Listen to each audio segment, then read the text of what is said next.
Bu yarışa çox yaxşı hazırlaşmışdır. Azərbaycan çempionatından qabaq da biz təlim məşq maçı keçirdik. O vaxtdan elə hazırlaşırdıq.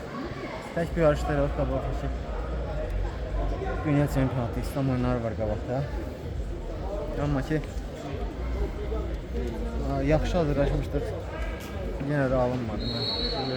Artıq 4-cü dəfədir mən Avropa çempionatında 3-cü yerə çıxıram.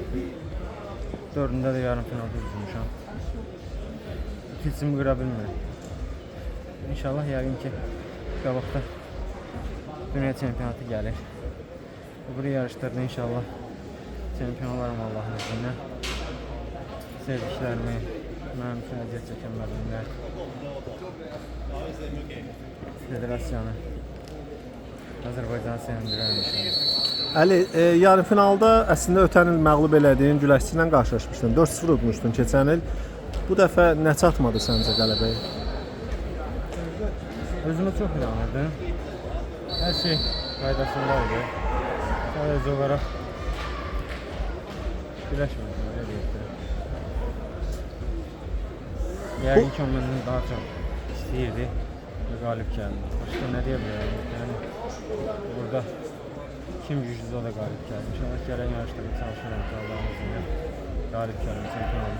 Əli, bu yarı final sindromu bir qədər səndə özünə inamda problem yaratmır ki, yəni psixoloji olarak? Elə bir şey yoxdur. Sözünüzü mən özümə burada iki dənə rəqib görürdüm. Tevanya, erməni güləşçi, bir də ki, Rus güləşçi. İkisi də o biri qrupdaydı. Ancaq ki, elə oldu ki, mən bu qrupdan heç finala çıxamadım, yarım finalda məğlub oldum. Yəni qismət, inşallah yəqin ki, gələn yarışlarda bu səhv eləmərəm.